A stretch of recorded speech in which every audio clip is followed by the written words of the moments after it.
on until the last strings vanished into unimaginable heights. Kings dying, queens weeping, battles raging, white floats ravaging the two rivers. She had even dreamed of the Shanshan again, more than once. Those she shut away in a dark corner. She would not let herself think of them. Her mother and father, every night. She was certain what that meant, at least, or thought she was. It means I'm off hunting the Black Ajah, and I do not know what my dreams mean, or how to make the fool Turumbriel do what it should, and I'm frightened and homesick. For an instant she thought how good it would be to have her mother send her up to bed, knowing everything would be better in the morning. Mother can't solve my problems for me anymore, and father can't promise to chase away monsters and make me believe it. I have to do it myself now. How far in the past all that was now. She did not want it back, not really, but it had been a warm time, and it seemed so long ago. It would be wonderful just to see them again, to hear their voices. When I wear this ring on the finger I choose by right.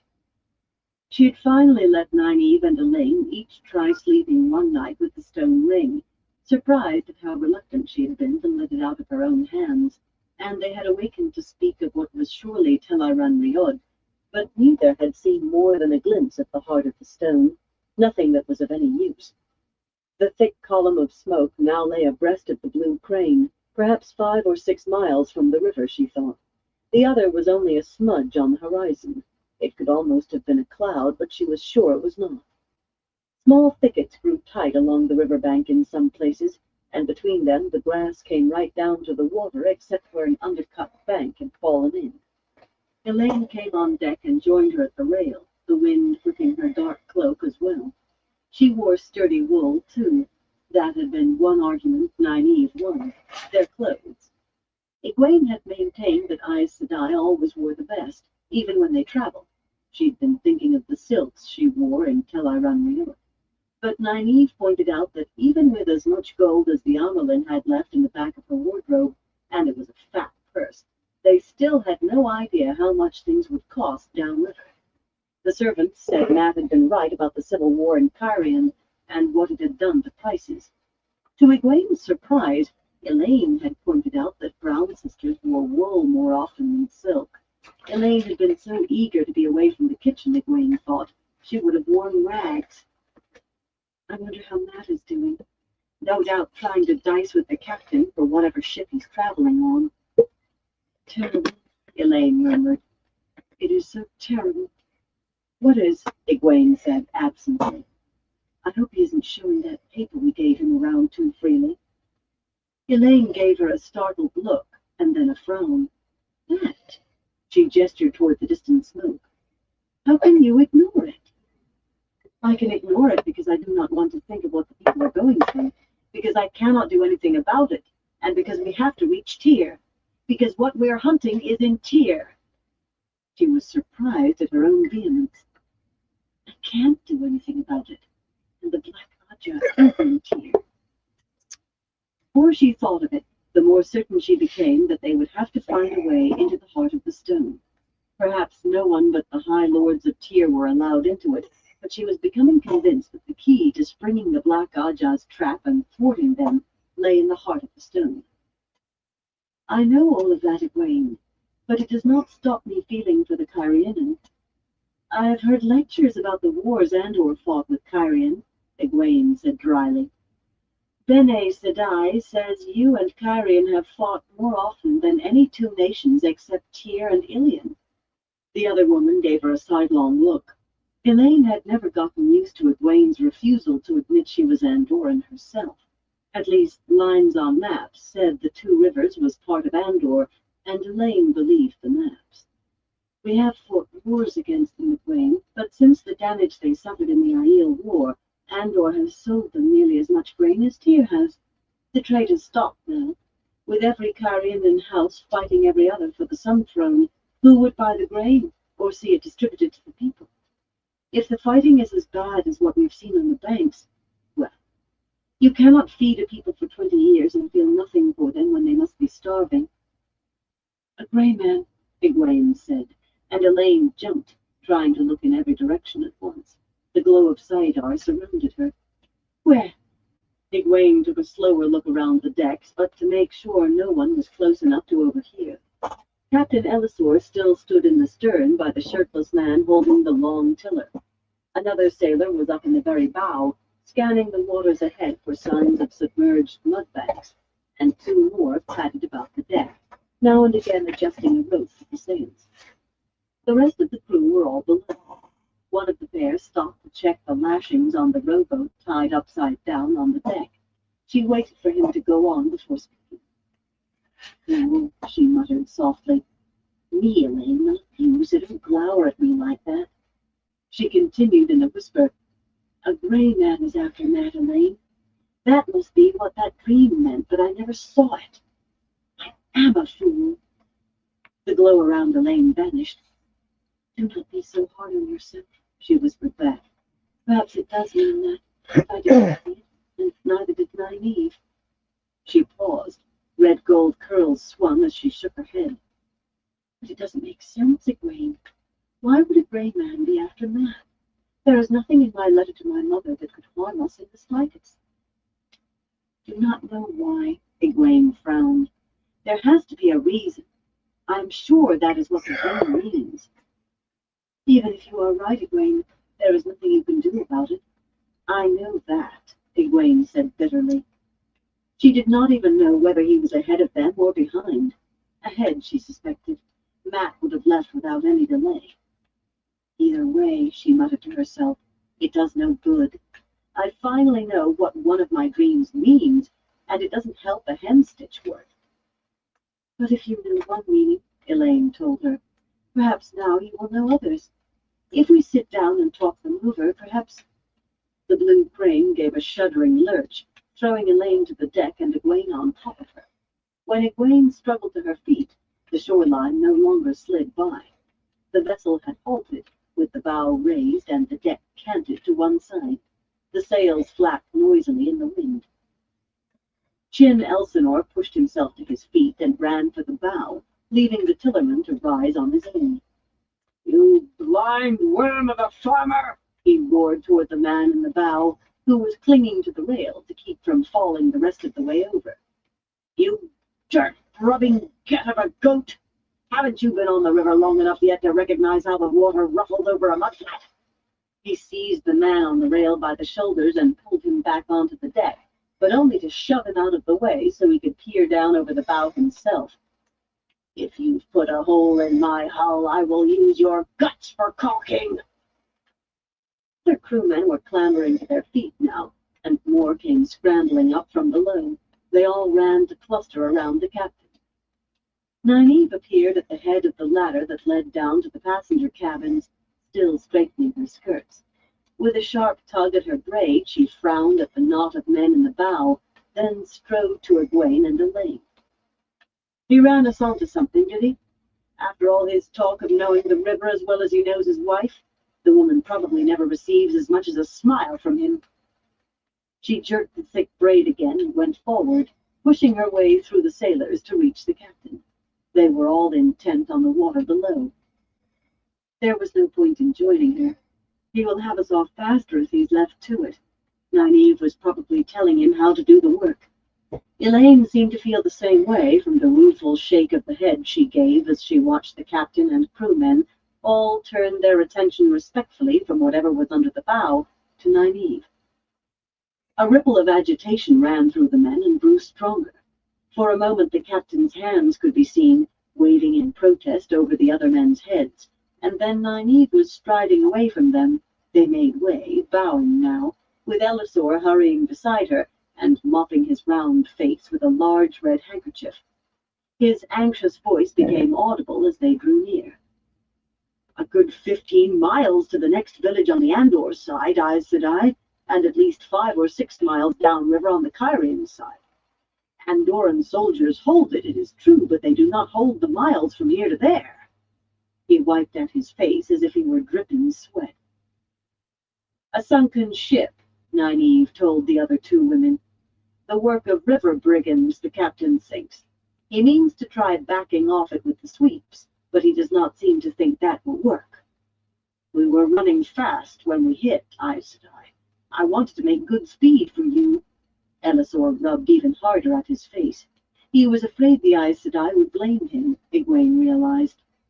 We are stuck hard, but I do not think we are taking water, Aes Sedai. There is no need to worry.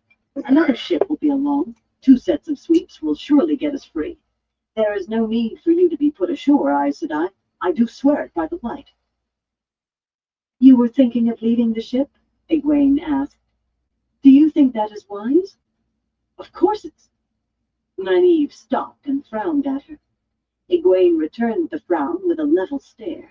Nynaeve went on in a calmer tone, if still a tight one. Captain says it may be an hour before another ship comes along, one with enough sweeps to make a difference. Or a day. Or 2, maybe. I do not think we can afford to waste a day or 2 waiting. We can be in this village. What did you call it, Captain? Jureen? We can walk to Jureen in 2 hours or less. If Captain Elisor frees his vessel as quickly as he hopes, we can reboard then. He says he will stop to see if we are there. If he does not get free, though, we can take ship from Jureen. We may even find a vessel waiting. The captain says traders do stop there because of the Andoran soldiers. She drew a deep breath, but her voice grew tighter. Had I explained my reasoning fully enough? Do you need more? It is clear to me, Elaine put in quickly before Egwene could speak. And it sounds a good idea. You think it is a good idea too, don't you, Egwene? Egwene gave a grudging nod. I suppose so. But Aes Sedai, Elisor protested. At least go to the Andor Bank.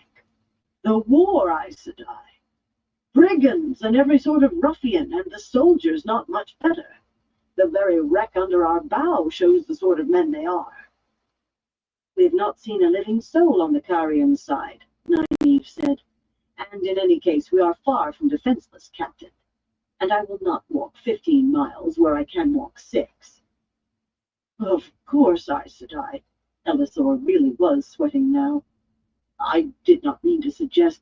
Of course you are not defenseless, Aes Sedai. I did not mean to suggest it. He wiped his face furiously, but it still glistened. Nynaeve opened her mouth, glanced at Egwene, and seemed to change what she had intended to say. I'm going below for my things, she told the air halfway between Egwene and Elaine, then turned on Elisor. Captain, make your rowboat ready. He bowed and scurried away even before she turned for the hatch, and was shouting for men to put the boat over the side before she was below. One of you says up, Elaine murmured. The other says down. If you do not stop it, we may not reach Tyr. We will reach Tyr, Egwene said, and sooner once Nynaeve realizes she is not the Wisdom any longer. We are all, she did not say accepted. There were too many men hurrying about. On the same level now. Elaine sighed. In short order, the rowboat had ferried them ashore, and they were standing on the bank with walking staffs in hand, their belongings in bundles on their backs, and hung about them in pouches and scrips. Rolling grassland and scattered copses surrounded them, though the hills were forested a few miles in from the river. The sweeps on the blue crane were cutting up froth, but failing to budge the vessel. Egwene turned and started south without another glance, and before Nynaeve could take the lead. When the others caught up to her, Elaine gave her a reproving look. Nynaeve walked staring straight ahead. Elaine told Nynaeve what Egwene had said about Mat and a gray man, but the older woman listened in silence and only said, "He'll have to look after himself," without pausing in her stride. After a time, the daughter heir gave up trying to make the other two talk, and they all walked in silence. Clumps of trees close along the riverbank soon hid the blue crane, thick growths of water oak and willow. They did not go through the copses, small as they were, for anything at all might be hiding in the shadows under their branches. A few low bushes grew scattered between the thickets here close to the river, but they were too sparse to hide a child, much less a brigand, and they were widely spaced. "We do see brigands," Egwene announced. "I am going to defend myself. There is no Amerlin looking over our shoulders here. Nynaeve's mouth thinned. If need be, she told the air in front of her, we can frighten off any brigands the way we did those white cloaks, if we can find no other way. I wish you would not talk of brigands, Elaine said. I would like to reach this village without... A figure in brown and grey rose from behind a bush standing by itself almost in front of them. Chapter 38. Maidens of the Spear. Gwaine embraced Saidar before the scream was well out of her mouth, and she saw the glow around Elaine, too. For an instant she wondered if Elisor had heard their screams and would send help. The Blue Crane could not be more than a mile upriver. Then she was Hey James, how you doing? Hey Christopher, flows of air and fire and how you guys doing today? Still hear their yelling. Nynaeve was simply standing there with her arms crossed beneath her breasts and a firm expression on her face, but Egwene was not sure whether that was because she was not angry enough to touch the true source, or because she had already seen what Egwene was just now seeing. The person facing them was a woman no older than Egwene herself, if somewhat taller. She did not let go of Saidar. Men were sometimes silly enough to think a woman was harmless. J'espère que tu vas bien. Enough to think a woman was harmless merely because she was a woman. I'm just doing a little gaming too. In the corner too. of her mind, she noted that Elaine was no longer surrounded by the glow. The daughter heir must still harbor foolish notions. She was never a Shan-Chan prisoner. Egwene did not think many men would be stupid enough to think the woman in front of them was How's everyone doing her tonight? hands were empty and she wore no visible weapon.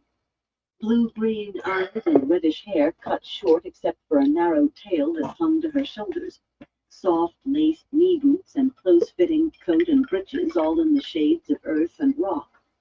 Such coloring and clothing had been described to her once. This woman was Aiel. Hell yeah. Looking at her, Egwene felt a sudden odd affinity for the woman. She could not understand it. She looks like Ram's cousin, that's why. Yet even that feeling, almost of kinship, could not stifle her curiosity. What under the light are Aiel doing here? They never leave the waste, not since the Aiel War. She had heard all of her life how deadly Aiel were, these maidens of the spear, no less than the members of the male warrior societies. But she felt no particular fear, and indeed some irritation at having been afraid. With Saidar feeding the one power into her, she had no need to fear anyone, except maybe a fully trained sister, she admitted. But certainly not one woman, even if she is Aiel. My name is Avienda, the Aiel woman said, of the Nine Valleys sept of the Tarad Aiel. Her face was as flat and expressionless as her voice. I am Far Darai Snai, a maiden of the spear.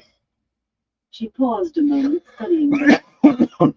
You have not the look in your eyes, saw the rings. In your lands you have women much like our wise ones, the women called Aes Sedai. Are you women of the White Tower or not? For a moment Egwene did feel unease. She looked around them carefully, but saw no one behind any bush within 20 paces. If there were others, they had to be in the next thicket, more than 200 paces ahead, or in the last one, twice that distance behind. Too far to threaten, unless they had bows. But they would have to be good with them. Back home in the competitions at Beltane and Sunday, only the best bowmen shot at any distance much beyond 200 paces. But she still felt better knowing she could hurl a lightning bolt at anyone who tried such a shot. We are women of the White Tower, Nynaeve said calmly. She was very obvious in not looking around for other Aiel. Even Elaine was peering about. Whether you would consider any of us wise is another matter, Nynaeve went on. What do you want of us? Avienda smiled. She was really quite lovely, Egwene realized. The grim expression had masked it. You talk as the wise ones do, to the point and small suffering of fools. Her smile faded, but her voice remained calm. One of us lies gravely hurt, perhaps dying.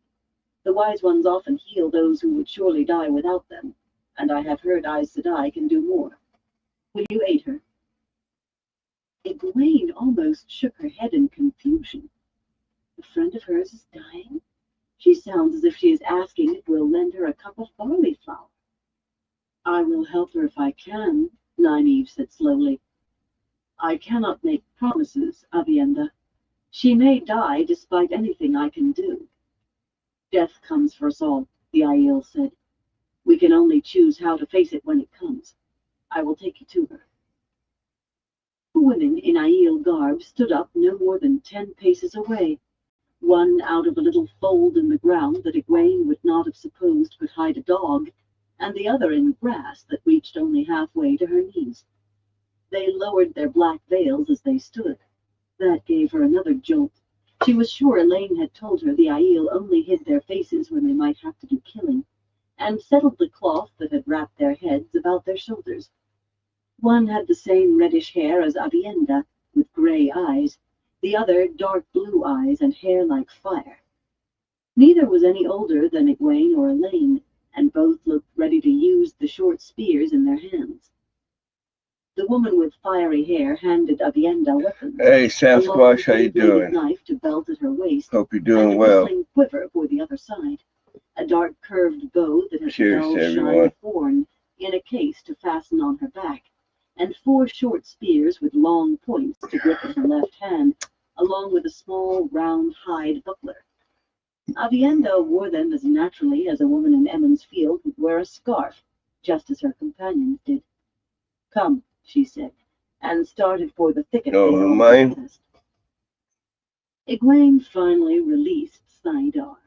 She suspected all 3 of the Aiel I had forget my staggered own with name their sometimes spears too. before she could do anything about it, if that was what they wanted.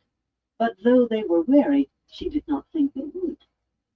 And what if Nynaeve can't heal their friend? I wish she would ask before she makes these decisions that involve all of us. As they headed for the trees, the Aiel scanned the land around them as if they expected the empty landscape to hold enemies as adept at hiding as themselves. Aviendha strode ahead, and Nynaeve kept up with her. "I'm Elaine of House Trakand," Egwene's friend said, as if making conversation. "Daughter heir to Morghese, Queen of Andor." Egwene stumbled. "Light, is she mad? I know Andor fought them in the Aiel War. It might be 20 years, but they say Alright, Aiel have hobo's long easy to memories." remember. But the flame-haired Aiel closest to her only said, "I am Bane, of the Black Rock sept of the Sharad Aiel." "I am Chiad," the shorter, blonder woman on her other side said, "of the Stones River sept of the Goshen Aiel." Bane and Chiad glanced at Egwene. Their expressions did not change, but she had the feeling they thought she was showing bad manners. "I'm Egwene Alvear," she told them. They seemed to expect more, so she added, "Daughter of Marin Alvear of Emond's Field in the Two Rivers." That seemed to satisfy them in a way, but she would have bet they understood it no more than she did all these septs and clans. It must mean families in some way. "You are first sisters?" Bane seemed to be taking in all 3 of them. Egwene thought they must mean sisters, as it was used for Aes Sedai, and said yes, just as Elaine said no. Chiad and Bane exchanged a very quick look that suggested they were talking to women who might not be completely whole in their minds. "First sister," Elaine told Egwene as if she were lecturing, "means women who have the same mother. Second sister means they're mothers of sisters." She turned her words to the Aiel. "We neither of us know a great deal of your people. I ask you to excuse our ignorance. I sometimes think of Egwene as a first sister, but we are not blood kin." "Then why do you not speak the words before your wise ones?" Chiad asked. "Bane and I became first sisters." Egwene blinked. "How can you become first sisters? Either you have the same mother, or you do not. I do not mean to offend. Most of what I know about the Maidens of the Spear comes from the little Elaine has told me. I know you fight in battle and don't care for men, but no more than that." Elaine nodded. The way she had described the Maidens to Egwene had sounded much like a cross between female warders and the Red Aja. That look flashed back across the Aiel's faces, as if they were not certain how much sense Egwene and Elaine had. You do not care for men? She had murmured, as if puzzled. Vane knotted her brow in thought. What you say comes near truth, yet misses it completely. When we wed the spear, we pledge to be bound to no man or child. Some do give up the spear for a man or a child. Her expression said she herself did not understand this. But once given up, the spear cannot be taken back. Or if she is chosen to go to Ruideen, she had put in, a wise one cannot be wedded to the spear. Vane looked at her as if she had announced the sky was blue, or that rain fell from clouds. The glance she gave Egwene and Elaine said perhaps they did not know these things. Yes, that is true, though some try to struggle against it. Yes, they do. She had sounded as though she and Vane were sharing something between them. But I have gone far from the trail of my explanation, Vane went on. The maidens do not dance the spears with one another even when our clans do, but the Sharad Aiel and the Goshen Aiel have held blood feud between them over 400 years, so Chiad and I felt our wedding pledge was not enough. We went to speak the words before the wise ones of our clans, she risking her life in my hold and I in hers, to bond us as first sisters. As is proper for first sisters who are maidens, we guard each other's backs, and neither will let a man come to her without the other. I would not say we do not care for men. Chiad nodded, with just the hint of a smile. Have I made the truth clear to you, Egwene? Yes, Egwene said faintly. She glanced at Elaine and saw the bewilderment in her blue eyes she knew must be in her own. Not red Aja. Green, maybe. A cross between warders and green Aja, and I do not understand another thing out of that. The truth is quite clear to me now, Vane. Thank you. If the two of you feel you are first sisters, Chiad said, you should go to your wise ones and speak the words. But you are wise ones, though young. I do not know how it would be done in that case. Egwene did not know whether to laugh or blush. She kept having an image of her and Elaine sharing the same man. No, that is only for first sisters who are maidens of the spear, isn't it? Elaine did have spots of color in her cheeks, and Egwene was sure she was thinking of Rand. But we do not share him, Elaine. We can neither of us have him. Elaine cleared her throat. I do not think there is a need for that, Chiad. Egwene and I already guard each other's backs. How can that be? Chiad asked slowly. You are not wedded to the spear, and you are wise ones. Who would lift a hand against a wise one? This confuses me. What need have you for guarding of backs? Egwene was spared having to come up with an answer by their arrival at the copse. There were two more Aiel under the trees, deep into the thicket, but next to the river. Jolien of the Salt Flat Sept of the Nakai Aiel, a blue-eyed woman with red-gold hair nearly the color of Elaine's, was watching over Dylan of Avienda's sept and clan. Sweat matted Dylan's hair, making it a darker red, and she only opened her gray eyes once when they first came near, then closed them again. Her coat and shirt lay beside her, and red stained the bandages wrapped around her middle. He took a sword, Avienda said. Some of those fools that the oath-breaking tree killers call soldiers thought we were another handful of the bandits who infest this land. We had to kill them to convince them otherwise. But Dylan, can you heal her, Aes Sedai? Nynaeve went to her knees beside the injured woman and lifted the bandages enough to peer under them. She winced at what she saw. Have you moved her since she was hurt? There is scabbing, but it has been broken. She wanted to die near water, Avienda said. She glanced once at the river, then quickly away again. Egwene thought she might have shivered, too. Fools, Nynaeve began rummaging in her pouch of herbs. You could have killed her, moving her with an injury like that. She wanted to die near water, she said disgustedly. Just because you carry weapons like men doesn't mean you have to think like them. She pulled a deep wooden cup out of the bag and pushed it at Chiad. Fill that. I need water to mix these so she can drink them. Chiad and Bane stepped to the river's edge and returned together. Their faces never changed, but Egwene thought they had almost expected the river to reach up and grab them. If we had not brought her here to the river, Aes Sedai, Aviendha said, we would never have found you, and she would have died anyway. Nynaeve snorted and began sifting powdered herbs into the cup of water, muttering to herself. Cornroot helps make blood, and dogwort for knitting flesh, and heal-all, of course. Her mutters trailed off into whispers too low to hear. Aviendha was frowning at her. The wise ones use herbs, Aes Sedai, but I had not heard that Aes Sedai used them.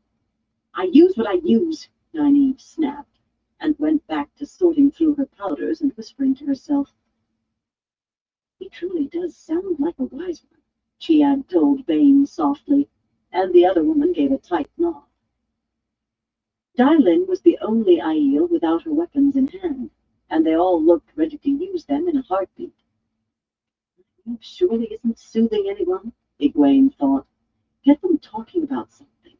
Anything. Nobody feels like fighting if they're talking of something peaceful. Do not be offended, she said carefully. But I notice you are all uneasy about the river. It does not grow violent unless there is a storm. You could swim in it if you wanted, though the current is strong away from the banks. Elaine shook her head. The Aiel looked blank. Aviendha said, I saw a man, a Shienaran, do this swimming once. I don't understand, Egwene said. I know there isn't much water in the waste, but you said you were Stones River Sept, Jolyon. Surely you have swum in the Stones River? Elaine looked at her as if she were mad. Swim, Jolyon said awkwardly. It means to get in the water? All that water? With nothing to hold on to? She shuddered. Aes Sedai, before I crossed the Dragon Wall, I had never seen flowing water I could not step across. The Stones River. Some claim it had water in it once, but that is only boasting. There are only the stones.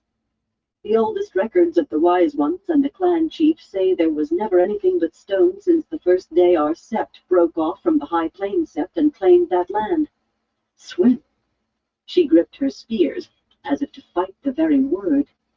Chiad and Bane moved a pace further from the riverbank. Egwene sighed, and colored when she met Elaine's eye. Well, I am not a daughter heir to know all these things. I will learn them, though. As she looked around at the Aiel women, she realized that far from soothing them, she had put them even more on edge. If they try anything, I will hold them with air. She had no idea whether she could seize 4 people at once, but she opened herself to Saidar, wove the flows in air, and held them ready. The power pulsed in her with eagerness to be used. No blow surrounded Elaine, and she wondered why. Elaine looked right at her and shook her head.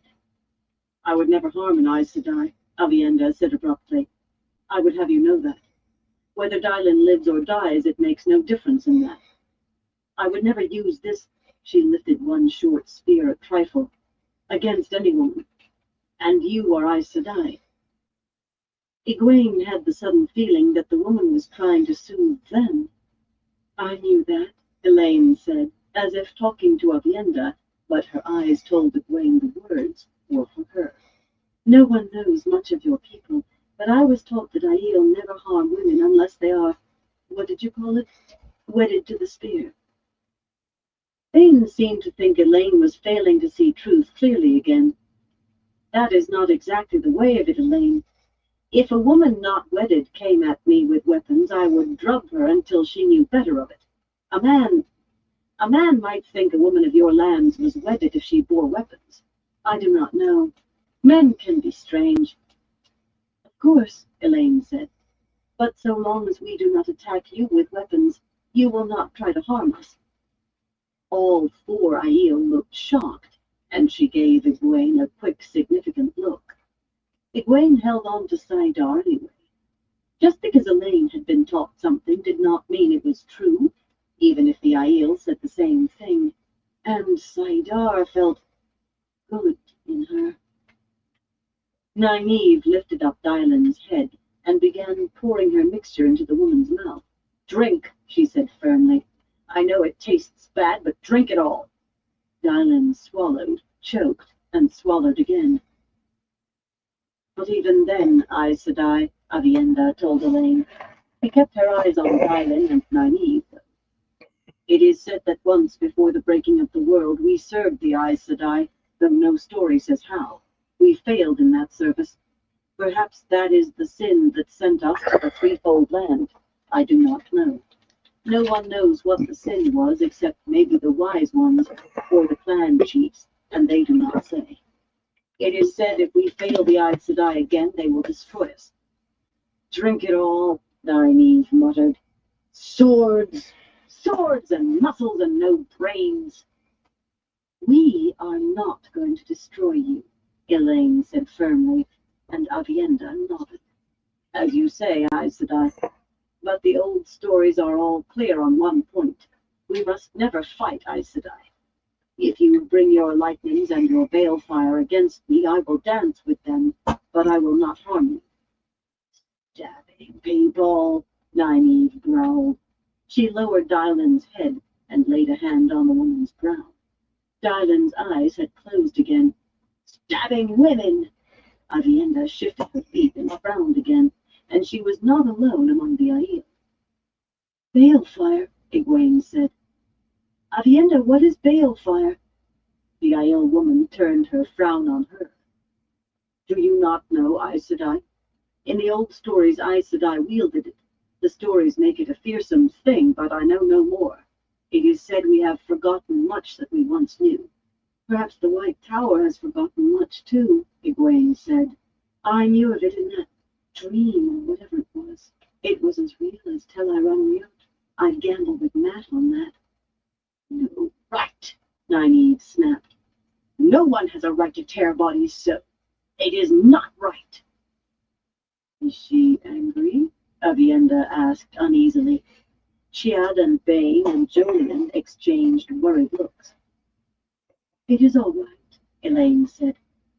It is much better than all right, Egwene added. She is getting angry, and it is much better than all right. The glow of Saidar surrounded Nynaeve suddenly. Egwene leaned forward, trying to see, and so did Elaine, and Dylan started up with a scream, eyes wide open. In an instant, Nynaeve was easing her back down, and the glow faded.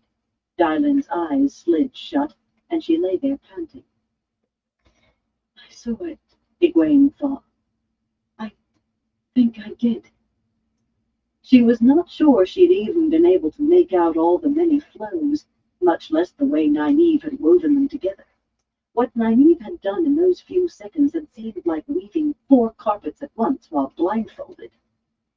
Nynaeve used the bloody bandages to wipe Dylan's stomach, smearing away bright new red blood and black crusts of dried old.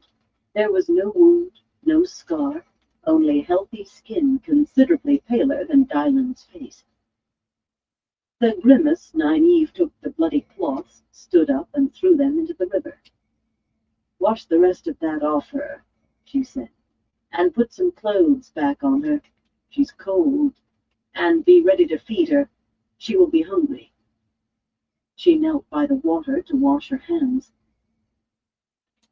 Chapter 39. Threads in the pattern. Jolien put an unsteady hand to where the wound had been in Dylan's middle. When she touched smooth skin, she gasped, as if she had not believed her own eyes. Nynaeve straightened, drying her hands on her cloak. Egwene had to admit that good wool did better for a towel than silk or velvet. He said, wash her and get some clothes on her, Nynaeve snapped. Yes, wise one, Jolien said quickly, and she, Chiad, and Bane all leaped to obey. A short laugh burst from Avienda, a laugh almost at the edge of tears. I have heard that a wise one in the Jagged Spire sept is said to be able to do this, and one in the Four Holes sept, but I always thought it was boasting. She drew a deep breath, regaining her composure. Said I owe you a debt. My water is yours, and the shade of my sept hold will welcome you. Dylin is my second sister. She saw Nynaeve's uncomprehending look and added, She is my mother's sister's daughter. Close blood, Aes Sedai. I owe a blood debt. If I have any blood to spill, Nynaeve said dryly, I will spill it myself. If you wish to repay me, tell me if there is a ship at Jureen, the next village south of here. Village where the soldiers fly the White Lion banner, Avienda said. There was a ship there when I scouted yesterday. The old stories mention ships, but it was strange to see them. The light said it is still there. Nynaeve began putting away her folded papers of powdered herbs. I have done what I can for the girl, Avienda, and we must go on. All that she needs now is food and rest. And try not to let people stick swords in her. What comes, comes, Aes Sedai, the Aiel woman replied. Avienda, Egwene said, feeling as you do about rivers, how do you cross them? I'm sure there is at least one river nearly as big as the Aranon between here and the waste. The Alguenya, Elaine said, unless you went around it.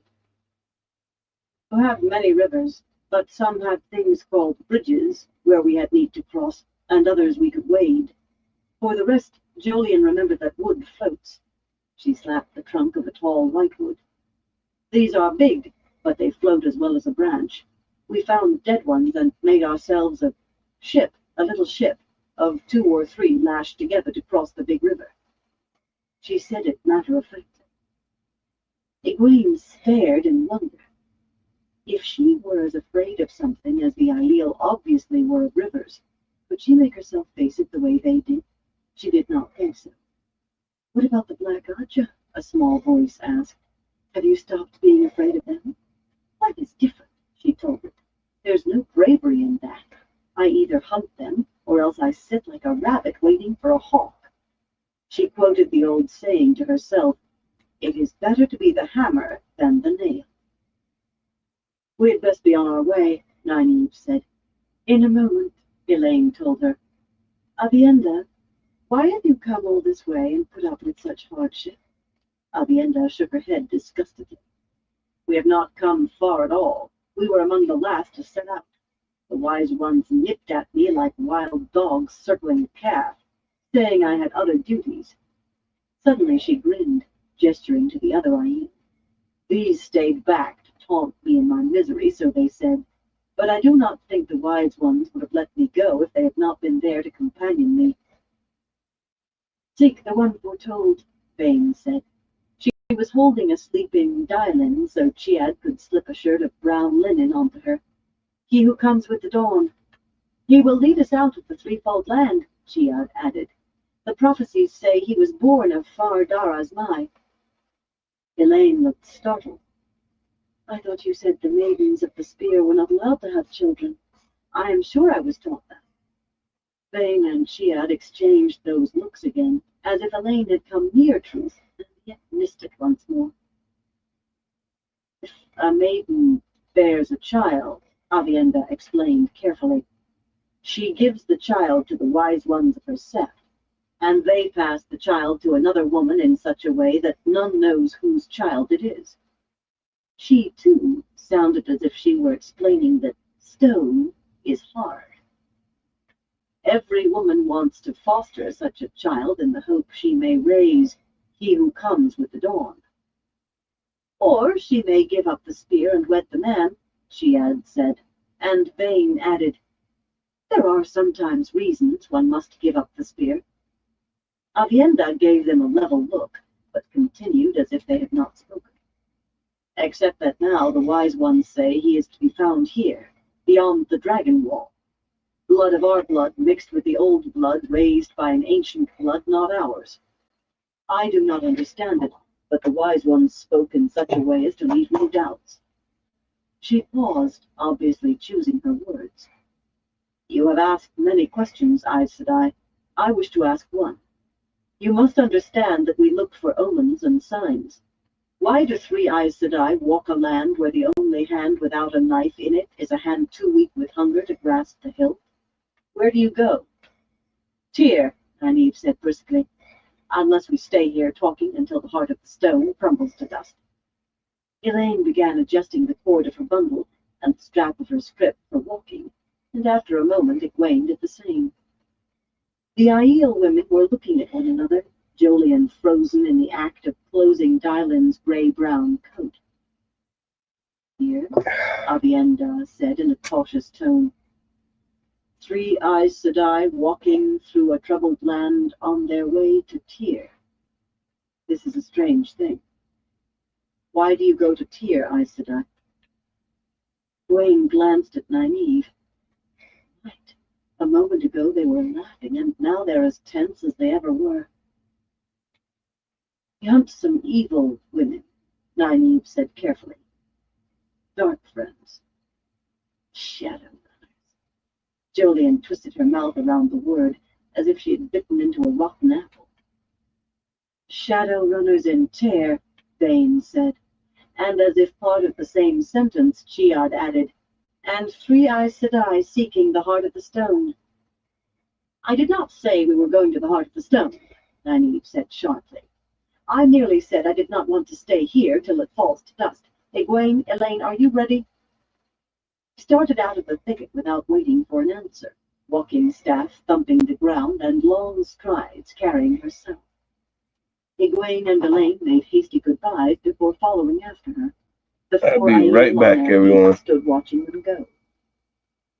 When the two of them were a little way beyond the trees, Egwene said, My heart almost stopped when you named yourself. Weren't you afraid they might try to kill you, or to take you prisoner?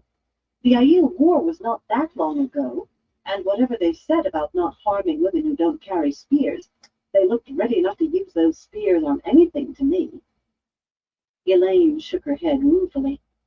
I have just learned how much I do not know about the Aiel, but I was taught that they do not think of the Aiel War as a war at all. From the way they behave toward me, I think maybe that much of what I learned is truth. Or maybe it was because they think I am Aes Sedai. I know they are strange, Elaine, but no one can call 3 years of battles anything but a war. I do not care how much they fight among themselves. A war is a war. Not to them. Thousands of Aiel crossed the spine of the world, but apparently they saw themselves more like thief-takers or headsmen, come after King Laemon of Cairhien for the crime of cutting down Avendar Aldera. To the Aiel it was not a war, it was an execution. Avendar Aldera, according to one of Veren's lectures, had been an offshoot of the Tree of Life itself, brought to Cairhien some 400 years ago as an unprecedented offer of peace from the Aiel, given along with the right to cross the waste, a right otherwise given to none but peddlers, gleemen, and the Tuatha'an. Much of Cairhien's wealth had been built on the trade in ivory and perfumes and spices, and most of all silk, from the lands beyond the waste. Not even Beren had any idea of how the Aiel had come by a sapling of Avenda Sora. For one thing, the old books were clear that it made no seed. For another, no one knew where the Tree of Life was, except for a few stories that were clearly wrong. But surely the Tree of Life could have nothing to do with the Aiel, or of why the Aiel had called the Cairhien and the water-sharers, or insisted their trains of merchant wagons fly a banner bearing the trefoil leaf of Avenda Sora. Egwene supposed grudgingly that she could understand why they had started a war, even if they did not think it was one, after King Laemon cut down their gift to make a throne unlike any other in the world. Laemon's sin, she had heard it called. According to Beren, not only had Cairhien's trade across the waste ended with the war, but those Cairhienan who ventured into the waste now vanished. Beren claimed they were said to be sold as animals in the lands beyond the waste, but not even she understood how a man or a woman could be sold. Egwene, Elaine said, You know who he who comes with the dawn must be, don't you? Staring at Nynaeve's back, still well ahead of them, Egwene shook her head. Does she mean to race us to Jareen? Then almost stopped walking. You do not mean... Elaine nodded. I think so. I do not know much of the prophecies of the dragon, but I have heard a few lines. One I remember is, on the slopes of Dragonmount shall he be born, born of a maiden wedded to no man. Egwene, Rand does look like an Aiel. Well, he looks like the pictures I have seen of Tigraine too, but she vanished before he was born. I hardly think she could have been his mother anyway. I think Rand's mother was a maiden of the spear. Egwene frowned in thought as she hurried along, running everything she knew of Rand's birth through her head. He had been raised by Tam al'Thor after Carrie al'Thor died, but if what Moiraine said was true, they could not be his real mother and father. Nynaeve had sometimes seemed to know some secret about Rand's birth, but I will bet I couldn't pry it out of her with a fork.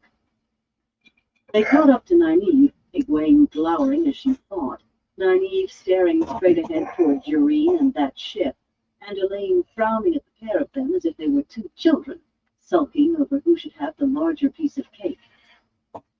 After a time of silent strides, Elaine said, You handled that very well, Nynaeve. The healing, and the rest, too. I do not think they ever doubted you or Aes Sedai, or that we all were, because of the way you bore yourself.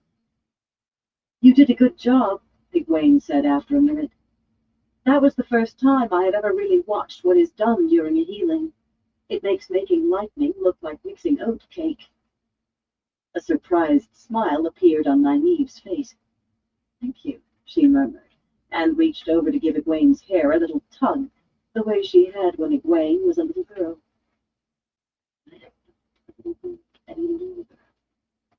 Moment passed as quickly as it had come, and they went on in silence once more.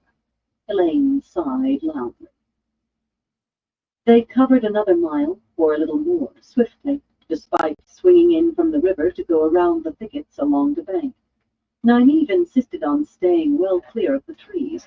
Egwene thought it was silly to think more Aiel would be hiding in the copses, but the swing inland did not add much distance to what they had to cover. None of the growths were very big. Elaine watched the trees, though, and she was the one who suddenly screamed, Look out! Egwene jerked her head around. Men were stepping out from among the trees, slings whirling round their heads. She reached for saidar, and something struck her head, and darkness drank everything. Egwene could feel herself swaying, feel something moving under her. Her head seemed to be nothing but pain. She tried to raise a hand to her temples, but something dug into her wrists, and her hands did not move. Better than lying there all day waiting for dark, a man's rough voice said. Who knows if another ship would come by close in? And I don't trust that boat. It leaks.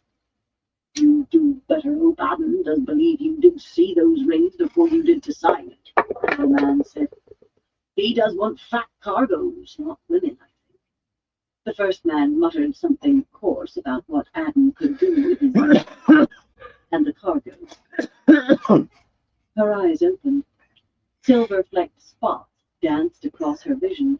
She thought she would throw up on the ground, swaying past under her head. She was tied across the back of a horse, her wrists and ankles joined by a rope running under its belly, her hair hanging down. It was still daylight. She craned her neck to look around. So many rough-dressed men on horses surrounded her that she could not see whether Nynaeve and Elaine had been captured as well. Some of the men wore bits of armor, a battered helmet, or a dented breastplate, or a jerkin sewn all over with metal scales, but most wore only coats that had not been cleaned in months, if ever. From the smell, the men had not cleaned themselves in months either. They all wore swords at their waists or on their backs. Rage hit her, and fear, but most of all white-hot anger. I won't be a prisoner. I won't be bound. I won't. She reached for saidar, and the pain nearly lifted the top of her head. She barely stifled a move. The horse paused for a moment of shouts and a creak of rusty hinges, then went ahead a little further, and the men began to dismount. As Excuse they me. moved apart, she could see something of where they were. A log palisade surrounded them, built atop a large, round earthen mound, and men with bows stood guard on a wooden walk built just high enough for them to see over the rough-hewn ends of the logs. One low, windowless log house seemed to be built into the mounded dirt under the wall. There was no other structure beyond a few lean-to sheds. Aside from the men and horses that had just entered, the rest of the open space was filled with cook fires and tethered horses, and more unwashed men. There must have been at least 100. Caged goats and pigs and chickens filled the air with squeals and grunts and plucks that blended with hoarse shouts and laughter to make a din that pierced her head. Fries found Nynaeve and Elaine bound head down across saddleless horses as she was. Neither seemed to be stirring. The very end of Nynaeve's braid dragged across the dirt as her horse stirred. A small hope faded that one of them might be free to help whoever was held escape. Light, I cannot stand to be a prisoner again. Not again. Gingerly she tried reaching for Saidar again. The pain was not so bad this time, merely as if someone had dropped a rock on her head, but it shattered the emptiness before she could even think of a rose. "One of them's awake!" a man's panicked voice shouted. Egwene tried to hang limp and look unthreatening. How in the light could I look threatening, tied up like a sack of meal? Burn me. I have to buy time. I have to. "I will not harm you," she told the sweaty-faced fellow who came running toward her, or she tried to tell it. She was not sure how much she had actually said before something crashed into her head again, and darkness rolled over her in a wave of nausea. Speaking was easier the next time. Her head still hurt, but not as much as it had, though her thoughts did seem to spin dizzily. At least my stomach isn't right. I'd better not think of that. There was a taste of sour wine and something bitter in her mouth. Strips of lamplight showed horizontal cracks in a crudely made wall, but she lay in darkness on her back. On dirt, she thought. The door did not seem to fit well either, but it looked all too sturdy. She pushed herself to her hands and knees and was surprised to find she was not tied in any way. Except for that one wall of unpeeled logs, the others all seemed to be of rough stone. The light through the cracks was enough to show her Nynaeve and Elaine lying sprawled on the dirt. There was blood on the daughter heir's face. Neither of them moved, except for the rise and fall of their chests as they breathed. Egwene hesitated between trying to wake them immediately and seeing what lay on the other side of that wall. Just a peek, she told herself. I might as well see what we have guarding us before I wake them. She told herself it was not because she was afraid she might be unable to waken them. As she put her eye to one of the cracks in the floor, she thought of the blood on his face and tried to remember exactly what it was Nynaeve had done for Dylan. The next room was huge. It had to be all the rest of the log building she had seen, and windowless, but brightly lit with gold and silver lamps hanging from spikes driven into the walls and the logs that made the high ceiling. There was no fireplace. On the packed dirt floor, farmhouse tables and chairs mingled with chests covered in giltwork and inlaid with ivory. A carpet woven in peacocks lay beside a huge canopied bed, piled deep with filthy blankets and comforters, with elaborately carved and gilded posts.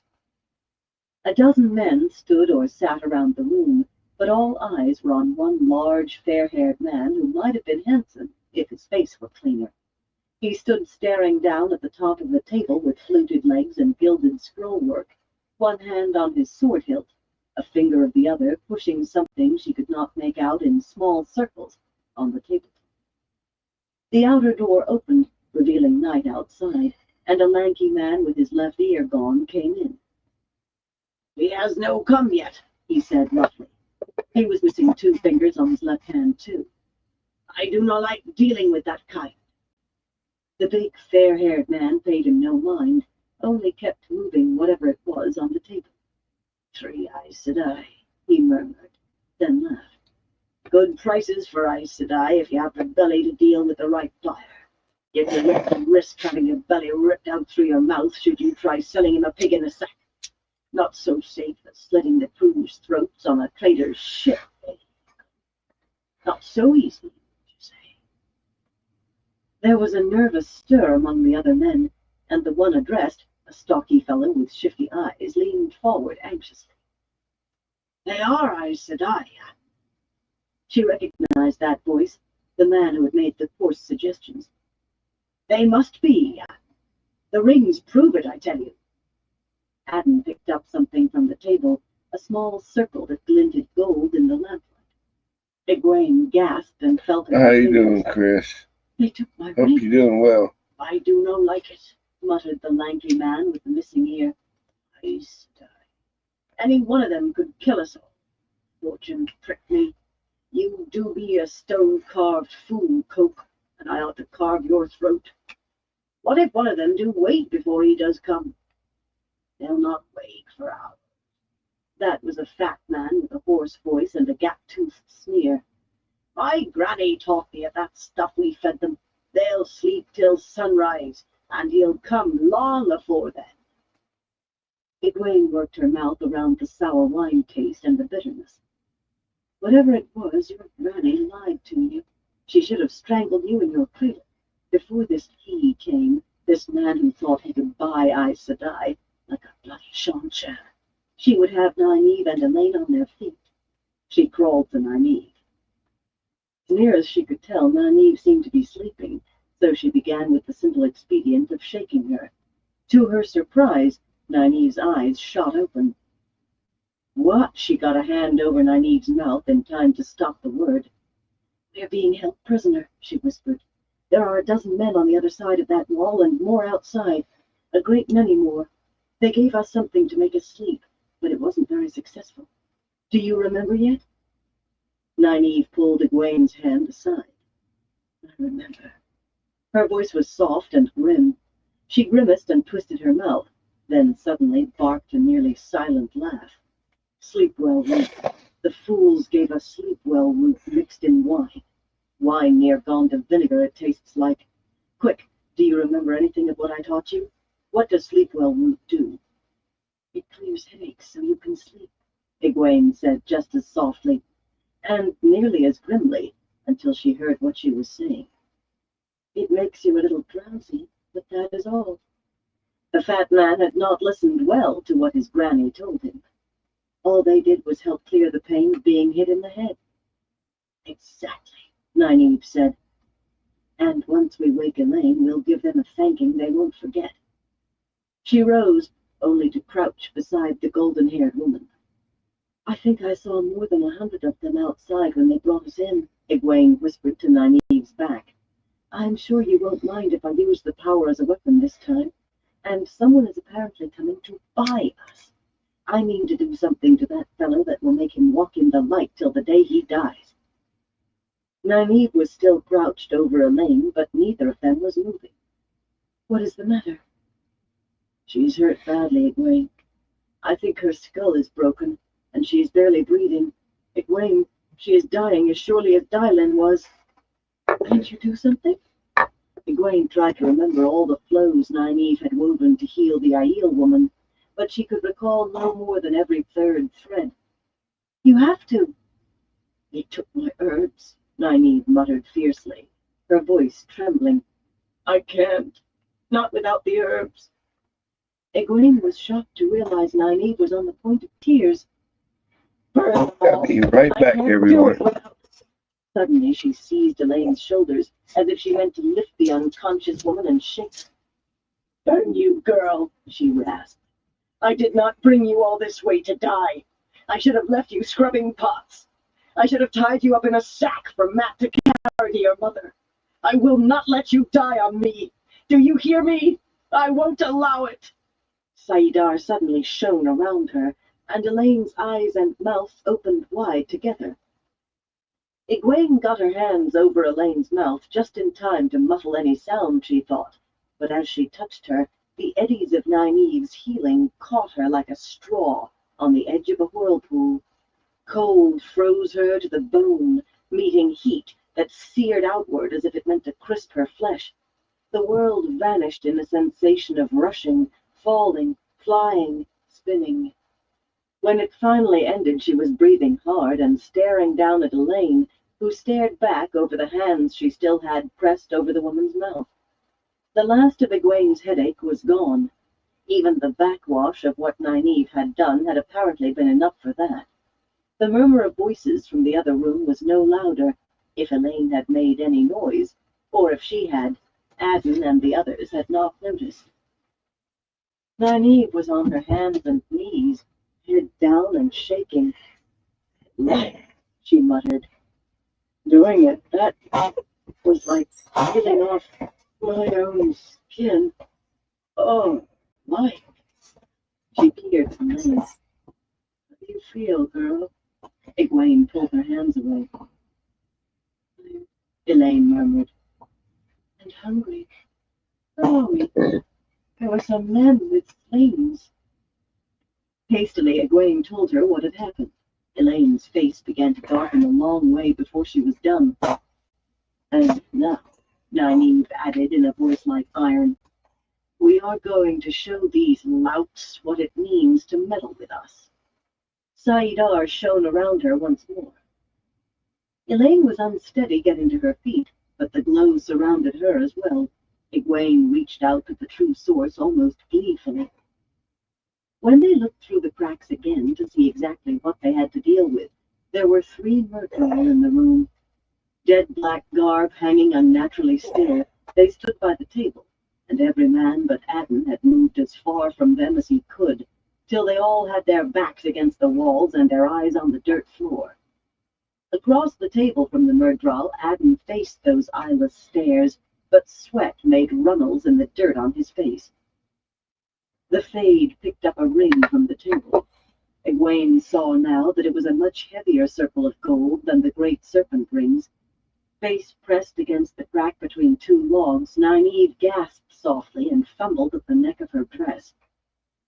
3 Aes Sedai, the half-man hissed, its amusement sounding like dead things powdering to dust. "Carried this." The ring made a heavy thud as the Myrddraal tossed it back on the table. "They are the ones I seek," another of them rasped. "You will be well rewarded, human."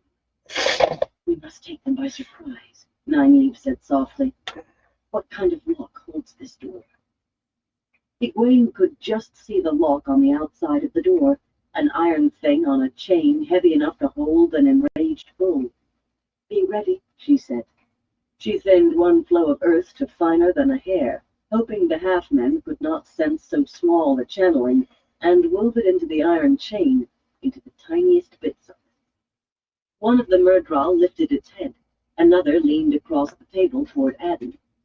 "I itch, human. Are you sure they sleep?" Adden swallowed hard and nodded his head. The 3rd Myrddraal turned to stare at the door to the room where Egwene and the others crouched. The chain fell to the door.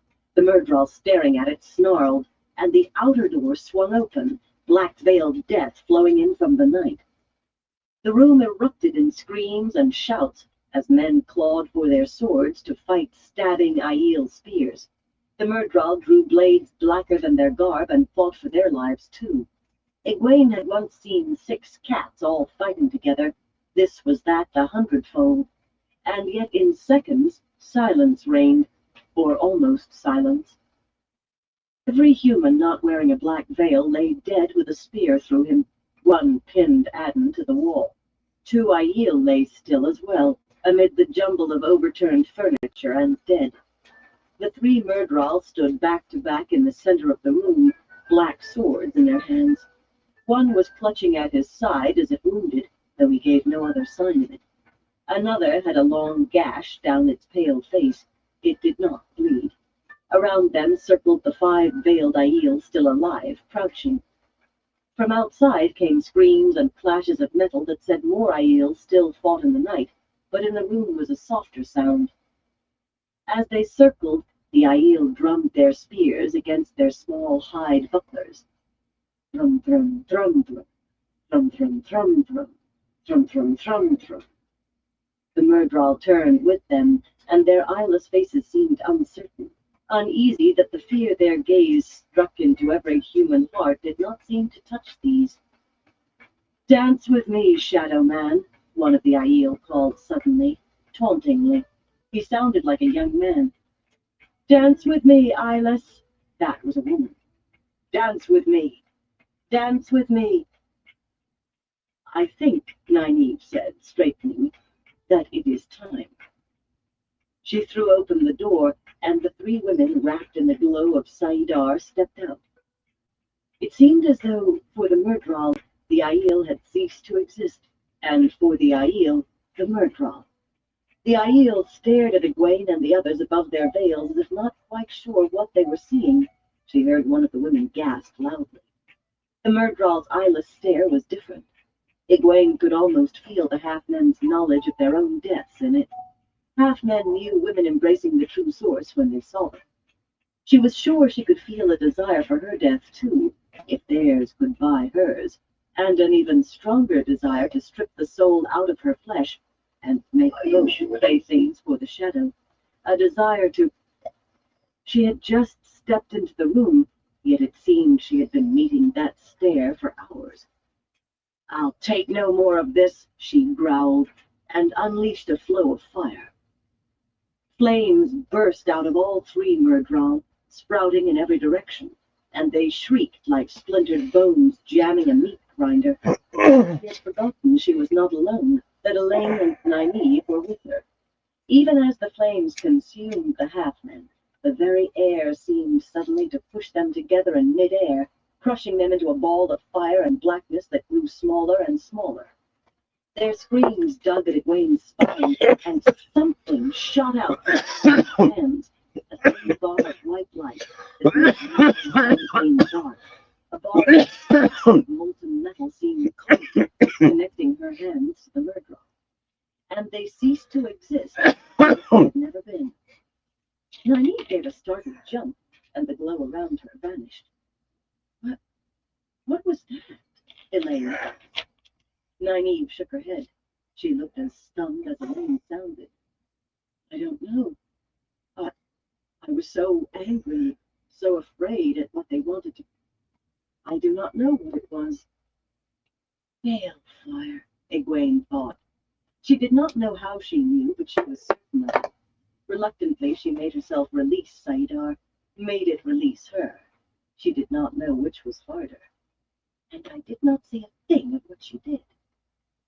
The Aiel unveiled themselves then, a trifle hastily, Egwene thought, as if to tell her and the other two they were no longer ready to fight. 3 of the Aiel were male, one an older man with more than touches of gray in his dark red hair. They were tall, these Aiel men, and young or old, they had that calm sureness in their eyes, that dangerous grace of motion Egwene associated with warders. Death rode on their shoulders, and they knew it was there and were not afraid. One of the women was Aviendha.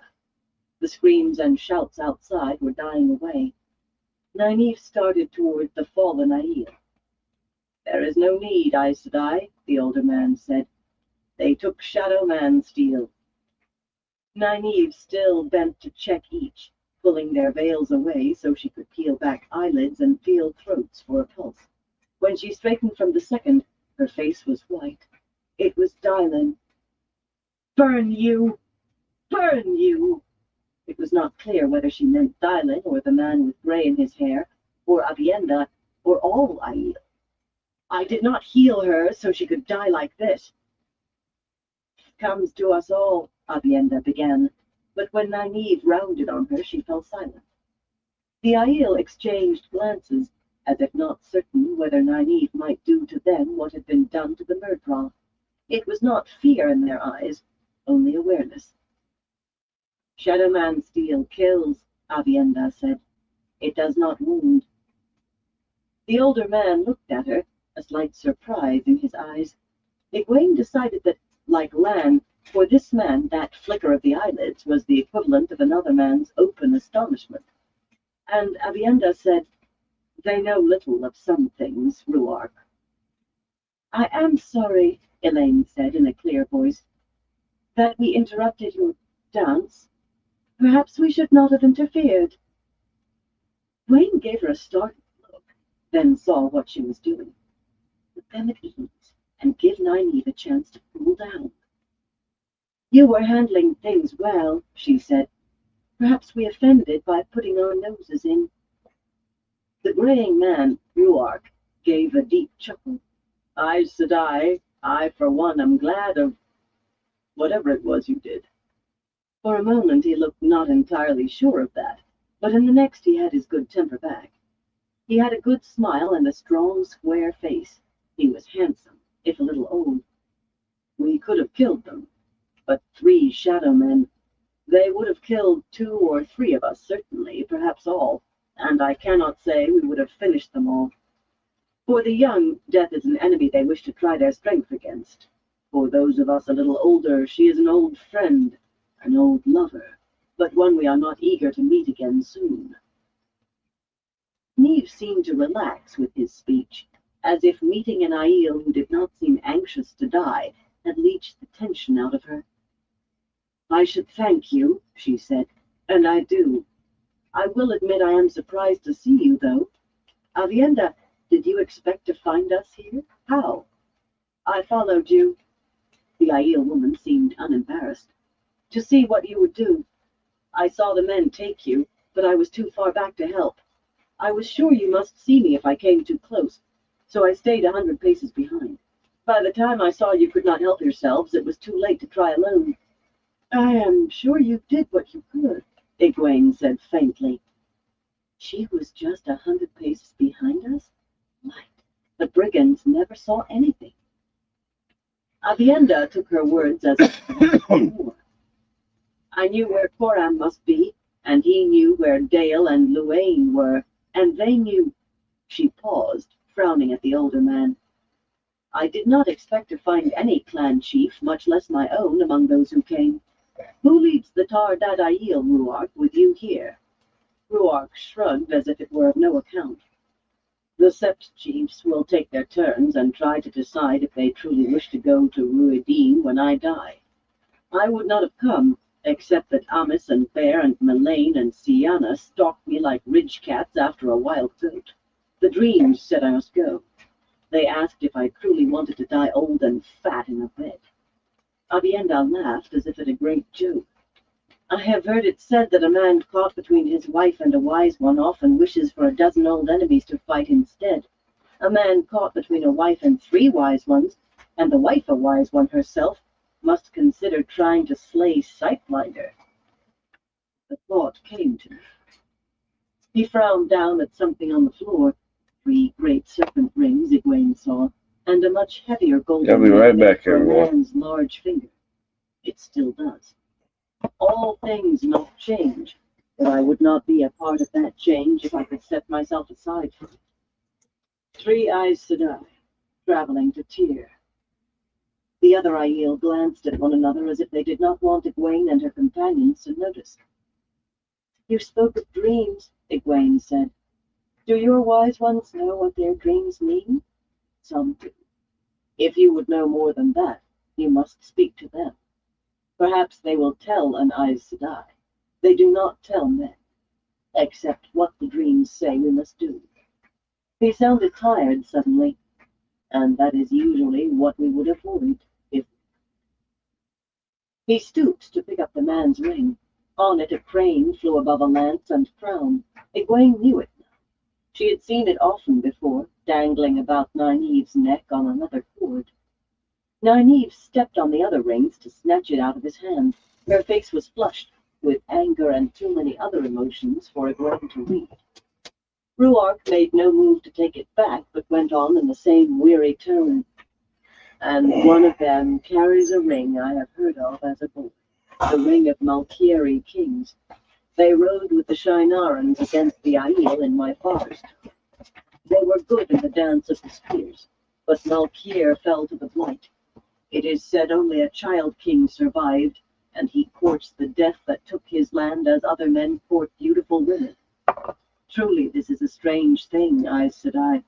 Of all the strange sights I thought I might see when Mylane harried me out of my own hold and over the dragon wall, none has been so strange as this. The path you set me on is one I never thought my feet would follow. Set no paths for you, Nynaeve said sharply. All I want is to continue my journey. These men had horses. We will take 3 of them and be on our way. In the night, Aes Sedai, Rhuarc said, is your journey so urgent that you would travel these dangerous lands in the dark? Nynaeve struggled visibly before saying, no. In a firmer tone, she added, but I mean to leave with the sunrise. The Aiel carried the dead outside the palisade, but neither Egwene nor her companions wanted to use the filthy bed Adden had slept in. They picked up their rings and slept under the sky in their cloaks and the blankets the Aiel gave them. When dawn pearled the sky to the east, the Aiel produced a breakfast of tough, dried meat. Egwene hesitated over that until Aviendha told her it was goat. Flatbread that was almost as difficult to chew as the stringy meat, and a blue-veined white cheese that had a tart taste and was hard enough to make Elaine murmur that the Aiel must practice by chewing rocks. But the daughter heir ate as much as Egwene and Nynaeve together. The Aiel turned the horses loose. They did not ride unless they had to, Aviendha explained, sounding as if she herself would as soon run on blistered feet, after choosing out the 3 best for Egwene and the others. They were all tall and nearly as big as war horses, with proud necks and fierce eyes. A black stallion for Nynaeve, a roan mare for Elaine, and a grey mare for Egwene. She chose to call the grey Mist, in the hope that a gentle name might soothe her, and indeed, Mist did seem to step lightly as they rode south, just as the sun lifted a red rim above the horizon. The Aiel accompanied them afoot, all those who had survived the fight. 3 more had died, aside from the 2 the Myrddraal killed. They were 19 altogether now. They loped along easily alongside the horses. At first, Egwene tried holding Mist to a slow walk, but the Aiel thought this very funny. I will race you 10 miles, Aviendha said, and we shall see who wins, your horse or I. I will race you 20, Rhuarc called, laughing. Egwene thought they might actually be serious, and when she and the others let their horses walk at a quicker pace, the Aiel certainly showed no sign of falling back. When the thatched rooftops of Jireen came in sight, Rhuarc said, fare you well, Aes Sedai. May you always find water and shade. Perhaps we will meet again before the change comes. He sounded grim. As the Aiel curved away to the south, Aviendha and Chiad and Bane each raised a hand in farewell. They did not seem to be slowing down now that they no longer ran with the horses. If anything, they ran a little faster. Egwene had a suspicion they meant to maintain that pace until they reached wherever it was they were going. What did he mean by that? She asked. Perhaps we will meet again before the change. Elaine shook her head. It does not matter what he meant, Nynaeve said. I am just as glad they came last night, but I am glad to have them gone, too. I hope there is a ship here. Meereen itself was a small place, all wooden houses and none more than a single story, but the White Lion banner of Andor flew over it on a tall staff, and 50 of the Queen's guards held it, in red coats with long white collars, beneath shining breastplates. They had been placed there, their captain said, to make a safe haven for refugees who wished to flee to Andor, but fewer such came every day. Most went to villages further downriver now, nearer Aringil. It was a good thing the 3 women had come when they did, as he expected to receive orders returning his company to Andor any day. The few inhabitants of Jireen would likely go with them, leaving what remained for brigands and the Kyrian and soldiers of warring houses. Elaine kept her face hidden in the hood of her sturdy wool cloak, but none of the soldiers seemed to associate the girl with red gold hair with their daughter heir. Some asked her to stay. Egwene was not sure whether Elaine was pleased or shocked. She herself told the men who asked her that she had no time for them. It was nice, in an odd way, to be asked. She certainly had no wish to kiss any of these fellows, but it was pleasant to be reminded that some men at least thought she was as pretty as Elaine. Nynaeve slapped one man's face. That almost made Egwene laugh, and Elaine smiled openly. Egwene thought Nynaeve had been pinched, and despite the glare on her face, she did not look entirely displeased either. They were not wearing their rings. It had not taken much effort on Nynaeve's part to convince them that one place they did not want to be taken for Aes Sedai was Tyr, especially if the Black Ajah was there. Egwene had hers in her pouch with the stone ter'angreal. She touched it often to remind herself they were still there. Nynaeve wore hers on the cord that held Lan's heavy ring between her breasts. There was a ship in Jireen, tied to the single stone dock sticking into the Aranon. Not the ship Aviendha had seen, it seemed, but still a ship. Egwene was dismayed when she saw it. Twice as wide as the blue crane, the darter belied its name with a bluff bow as round as its captain. That worthy fellow blinked at Nynaeve and scratched his ear when she asked if his vessel was fast. Fast? I'm full of fancy wood from Shinar and rugs from Kandor. What need to be fast with a cargo like that? Prices only go up. Yes, I suppose there are faster ships behind me, but they'll not put in here. I would not have stopped myself if I hadn't found worms in the meat. Fool notion that they'd have meat to sell in Cairhien. The blue crane? I saw Elisor hung up on something upriver this morning. He'll not get off soon, I'm thinking. That's what a fast ship brings you. Nynaeve paid their fares, and twice as much again for the horses, with such a look on her face that neither Egwene nor Elaine spoke to her until long after the darter had wallowed away from Jireen. Chapter 40. A Hero in the Night. Leaning on the rail, Matt watched the walled town of Arendelle come closer as the sweeps worked the Grey Gull in toward the long, tarred timber docks. Protected by high stone wing walls that thrust out into the river, those docks swarmed with people, and more were leaving the ships of various sizes that lay tied all along them. Some of the people pushed barrows, or pulled sledges, or tall-wheeled carts, all piled high with furniture and chests lashed in place. But most carried bundles on their backs, if that. Not everyone bustled. Many men and women huddled together uncertainly, and children clung crying to their legs. Soldiers in red coats and shiny breastplates kept trying to make them move off the docks into the town, but most seemed too frightened to move. Matt turned and shaded his eyes to peer at the river they were leaving. The Aranon was busier here than he had seen it south of Tar Valon, with nearly a dozen vessels underway in sight, ranging from a long, sharp-browed splinter darting upriver against the current, pushed by two triangular sails, to a wide, bluff-bowed ship with square sails still wallowing along well to the north. Nearly half the ships he could see had nothing to do with the river trade, though. Two broad-beamed craft with empty decks were lumbering across the river toward a smaller town on the far bank, while three others labored back toward Arendelle, their decks packed with people like barrels of fish.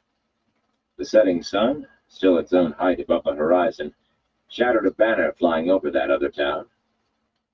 That shore was Cairhien, but he did not need to see the banner to know it was the White Line of Andor. There had been talk enough in the few Andoran villages where the Grey Gull had stopped briefly. He shook his head. We're right back, Politics did not everyone. interest him.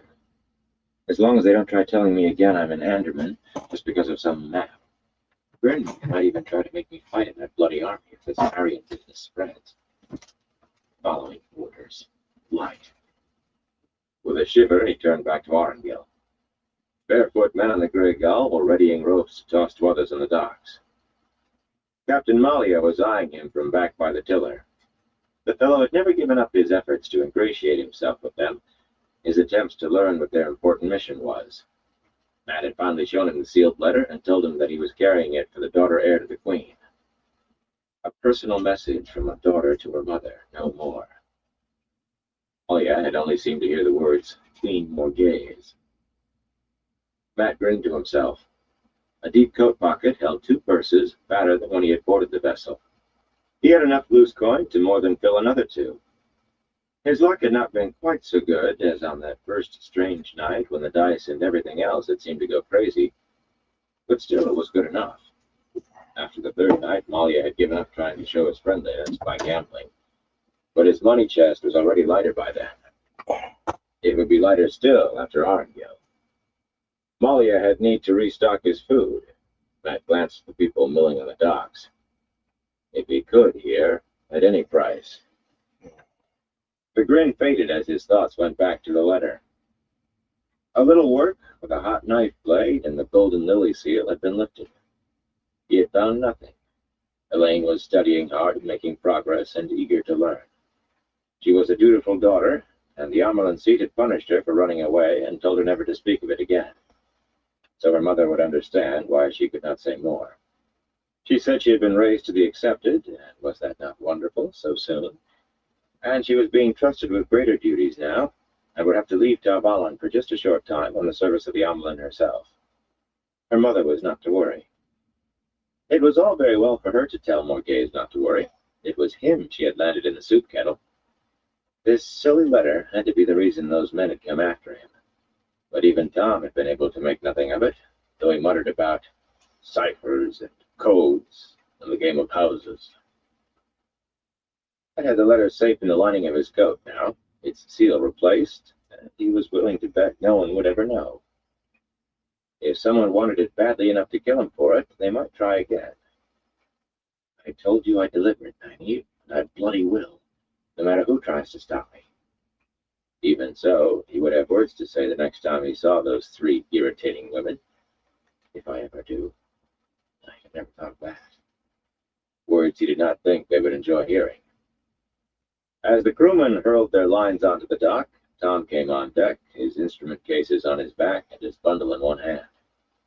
Even with a limp, he strutted to the rail, giving the tail of his coat little flourishes to make the colored patches flutter, and blowing out his long white mustaches importantly. Nobody is watching, Tom, I said. I don't think they would even see a gleeman unless he had food in his hands. Tom stared at the docks. Light. I'd heard it was bad, but I did not expect this. Fools. Half of them look as if they are starving.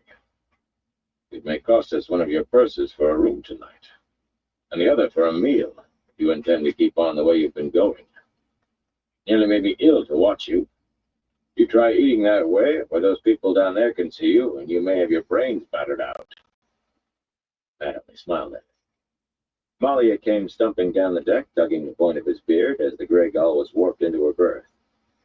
Crewmen ran to set a gangplank, and Sanor stood guard on it, heavy arms folded across his chest, in case the throng on the docks tried to board. None of them did. So you would be leaving me here, Malia told Matt. The captain's smile was not as ready as it might have been. Are you certain there is nothing I can do to help further? Burn my soul, I never saw such a rabble. Those soldiers ought to clear the docks, with the sword if need be, so decent traders can do business. Perhaps Sanor can make a path through this scum to your inn for you. So you'll know where we are staying? Not bloody likely. I had thought of eating before I went ashore, and maybe a game of dice to pass the time. Malia's face went white. But I think I would like a steady floor under me for my next meal. So we will leave you now, Captain. It has been an enjoyable voyage. Our relief still battled consternation on the captain's face. Matt picked up his things from the deck and, using the quarterstaff as a walking stick, made his way to the gangplank with Tom. Malia followed, as far as the head of the plank, murmuring regrets at their departure that jumped from real to insincere and back again. Matt was certain the man hated losing a chance to ingratiate himself with his High Lord Samon by learning details of a pact between Andor and Tar Valon. As Matt and the Gleeman pushed through the crowds, Tom muttered, I know the man is far from likable, but why do you have to keep taunting him? Wasn't it enough that you ate every scrap of what he thought would feed him all the way to Tyr? I have not been eating at all for nearly 2 days. The hunger had simply been gone one morning, to his great relief. It had been as if Tar Valon had loosed its last hold on him.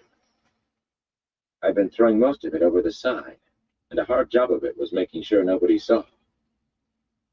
Among these drawn faces, many of them children's, it did not seem so funny anymore. Well, you deserve taunting. What about that ship yesterday? The one that was stuck on a mudbank or something. He could have stopped to help, but he would not go near it, however much they shouted. There was a woman with long dark hair ahead, who might have been pretty if she had not looked so bone-weary, peering into the face of every man who passed her as if looking for someone. A boy, a little taller than her waist, and two girls, shorter, clung to her, all crying. All that talk about river brigands and traps. It didn't look like any trap to me. Tom dodged around a high-wheeled cart. A cage holding two squealing pigs was lashed atop the canvas-covered mound, and nearly tripped over a sledge being pulled by a man and a woman. And you go out of your way to help people, do you? Strange how that has escaped my eye. I'll help anyone who can pay, Matt said firmly. Only fools in stories do something for nothing. The two girls sobbed into their mother's skirts while the boy fought his tears. The woman's deep-set eyes rested on Matt for a moment, studying his face, before drifting on. They looked as if she wished she could weep too. On impulse, he dug a fistful of loose coins out of his pocket, without looking to see what they were, and thrust them into her hand. She gave a start of surprise, stared at the gold and silver in her hand with incomprehension, then quickly turned to a smile and opened her mouth, tears of gratitude filling her eyes. Buy them something to eat, he said quickly, and hurried on before she could speak. He noticed Tom looking at him. What are you gawking at? Coin comes easily as long as I can find somebody who likes to dice. Tom nodded slowly, but Matt was not sure he had gotten his point across. Bloody children's crying was getting on my nerves, that's all. Fool Gleeman will probably expect me to give gold away to every waif that comes along now. Fool. For an uncomfortable moment, he was not certain whether the last had been meant for Tom or himself. Taking himself in hand, he avoided looking at any face long enough to really see it until he found the one he wanted, at the foot of the dock.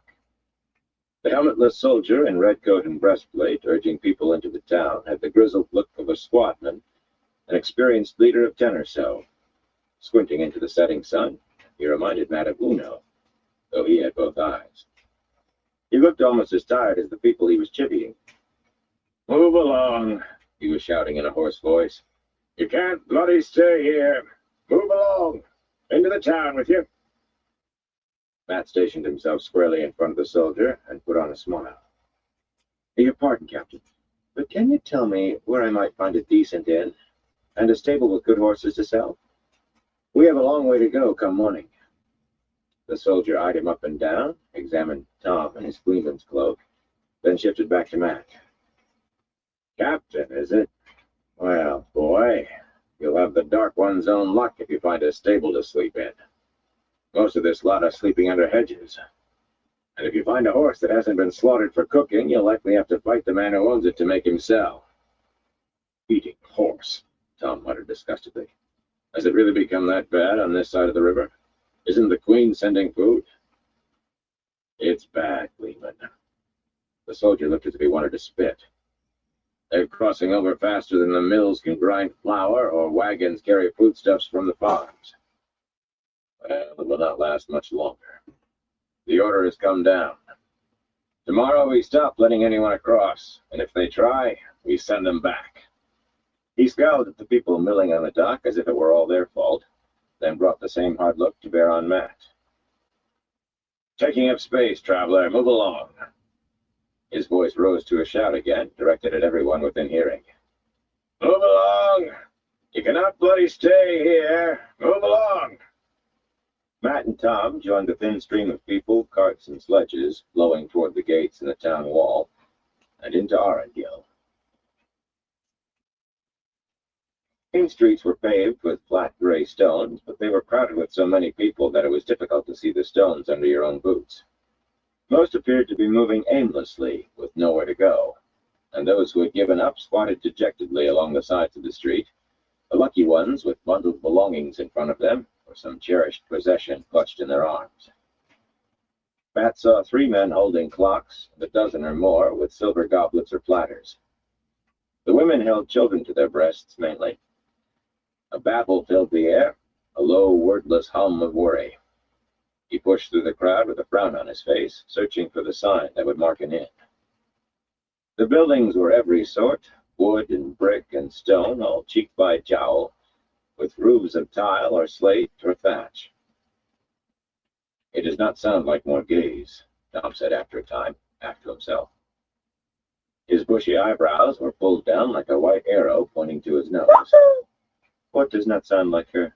Matt asked absently. Stopping the crossings, sending people back. She always had a temper like lightning, but she always had a soft heart, too, for anyone poor or hungry. He shook his head. Matt saw a sign then, the Riverman, it said, and showed a barefoot, shirtless fellow doing a jig, and turned that way, forcing an angle across the flow with the quarterstaff. But it had to be her. Who else could it be? Forget Morghese, Tom. We've a long way to Camelin yet. First, let us see how much gold it takes to buy a bed for the night. The common room of the Riverman looked as crowded as the street outside, and when the innkeeper heard what Matt wanted, he laughed till his chin shook. I'm sleeping 4 to a bed now. If my own mother came to me, I could not give her a blanket by the fire. As you must have noticed, Tom said, his voice taking on that echoing quality. I am a gleeman. Surely you can find at least pallets in a corner in return for me entertaining your patrons with stories and juggling, eating of fire and sleight of hand. The innkeeper laughed in his face. As Matt pulled him back into the street, Tom growled in his normal voice. You never gave me a chance to ask after his stable. Surely I could have gotten us a place in the hayloft at least. I have slept in enough stables and barns since leaving Emmonsfield, Matt told him. And under enough bushes, too. I want a bed. At the next 4 inns he found, the innkeeper gave him the same answer as the first. The last 2 almost threw him out bodily when he offered to dice for a bed. And when the owner of the 5th told him he could not give a pallet to the Queen herself, this at a place called the Good Queen, he sighed and asked, What about your stable then? Surely we can bed down in the hayloft for a price.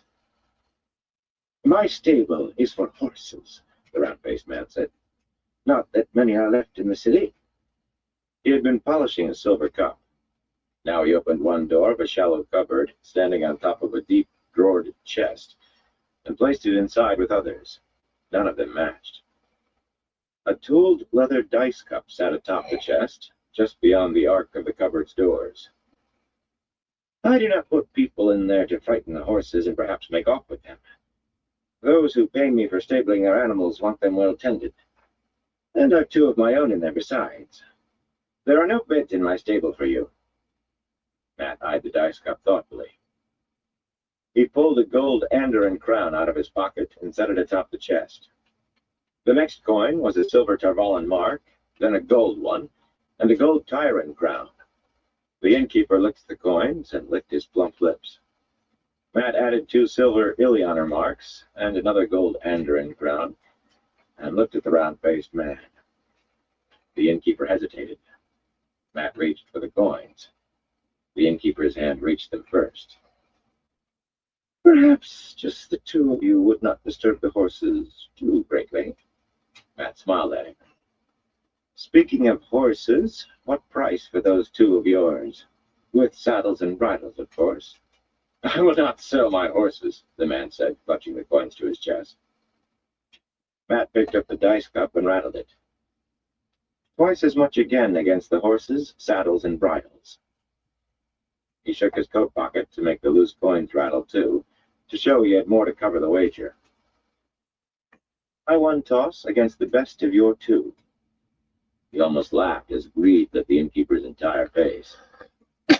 When Matt walked into the stable, the first thing he did was check along the half-dozen stalls with horses in them for a pair of brown geldings. They were nondescript animals, but they were his. They needed currying badly, but otherwise they seemed in good condition, especially considering that all the stablemen but one had run off. The innkeeper had been extremely disparaging of their complaints that they could no longer live on what he paid them, and he seemed to think it a crime that the one man who remained had actually had the audacity to say he was going home to bed just because he was tired from doing 3 men's work. 5 6s, Tom muttered behind him. The looks he cast around the stable did not seem as enthralled as they might, seeing that he had suggested it in the first place. Dust motes shone in the last light of the setting sun coming through the big doors, and the ropes used to hoist hay bales hung like vines from pulleys in the roof beams. The hayloft was dim in the gloom above. He threw 4 6s and a 5 on his second toss. He thought you'd lost for sure. So did I. You have not been winning every toss of late. I win enough. Matt was just as relieved not to be winning every throw. Luck was one thing, but remembering that night still sent shivers down his back. Still, for one moment, as he shook that dice cup, he had all but known what the pips would be. As he tossed the quarterstaff up into the loft, thunder crashed in the sky. He scrambled up the ladder, calling back to Tom. This was a good idea. I think you would be happy to be in out of the rain tonight. Most of the hay was in bales, stacked against the outer walls, but there was more than enough loose for him to make a bed with his cloak over it. Tom appeared at the top of the ladder as he was pulling 2 loaves of bread and a wedge of green-veined cheese from his leather script. The innkeeper, his name was Gerald Flory, had parted with the food for merely enough coin to have bought one of those horses in more peaceful days. They ate while rain began drumming on the roof, washing the food down with water from their water bottles. Flory had had no wine at any price. And when they were done, Tom dug out his tinder box and thumbed his long-stemmed pipe full of tobacco and settled back for a smoke. Matt was lying on his back, staring at the shadowed roof and wondering if the rain would break before morning.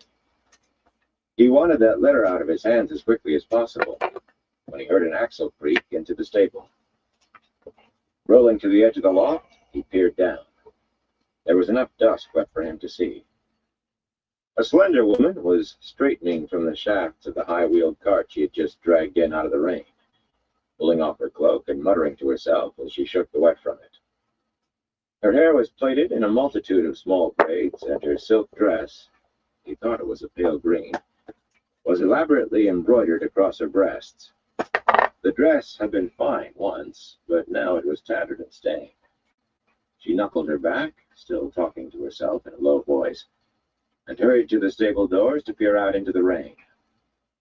Just as hurriedly, she ducked out to pull the big doors shut, closing the stable in darkness. There was a rustling below, a clink and a slosh, and suddenly a small flare of light bloomed into a lantern in her hands. She looked around, found a hook on a stall post, hung the lantern, and went to dig under the roped canvas covering her cart. Did that quickly, Tom said softly around his pipe. She could have set fire to the stable, striking at flint and steel in the dark like that. The woman came out with the end of a loaf of bread, which she gnawed at, as if it were hard and her hunger did not care. Is there any of that cheese left? Matt whispered. Tom shook his head.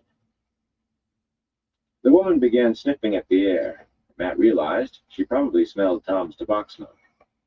He was about to stand and announce their presence when one of the stable doors opened again.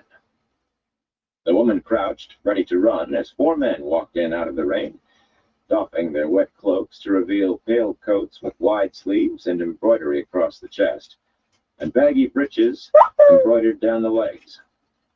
Their clothes might be fancy, but they were all big men, and their faces were grim. "So, Aludra," a man in a yellow coat said, "you did not run so fast as you thought to, eh?" He had a strange accent to Matt's ear.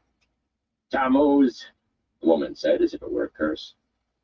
"It is not enough that you caused me to be cast out of the guild with your blundering, you great ox-brain, you, but now you chase after me as well." She had the same odd way of speaking as the man.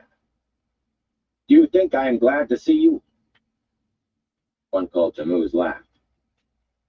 "You are a very large fool, Aludra, which I always knew.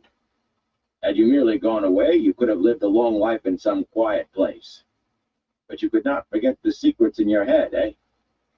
Did you believe we would not hear that you try to earn your way, making what it is the right of the guild alone to make?" Suddenly there was a knife in his hand. "It will be a great pleasure to cut your throat, Aludra."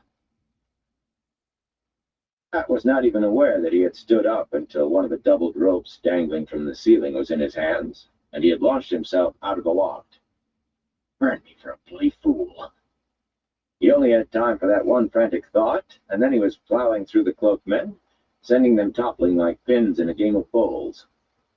The ropes slipped through his hands, and he fell, tumbling across the straw-covered floor himself, coins spilling from his pockets, to end up against a stall. When he scrambled to his feet, the 4 men were already rising too, and they all had knives in their hands now. Like blind fool, burn me, burn me. Matt! He looked up, and Tom tossed his quarterstaff down to him. He snagged it out of the air just in time to knock the blade out of Tammuz's fist and thump him a sharp crack on the side of the head. The man crumpled, but the other 3 were right behind him.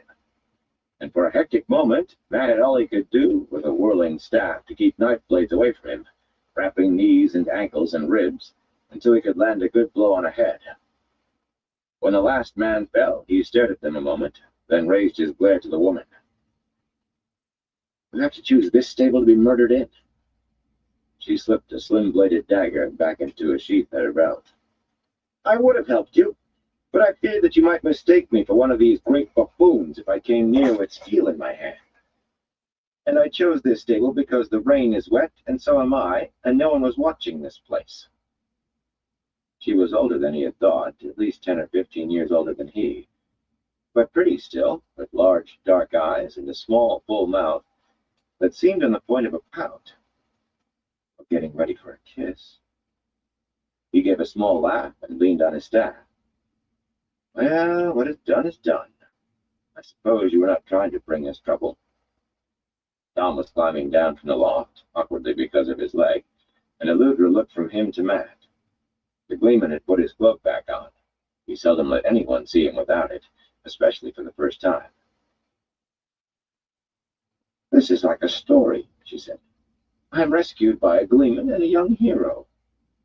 She frowned at the 4 men sprawled on the stable floor. "From these whose mothers were pigs." "Why do they want to kill you?" I asked. "He said something about secrets."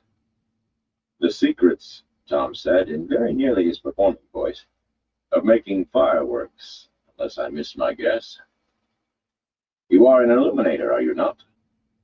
He made a courtly bow with an elaborate swirl of his cloak. "I am Tom Maryland, a Gleeman, as you have seen." Almost as an afterthought, he added, "And this is Matt, a young man with a knack for finding trouble."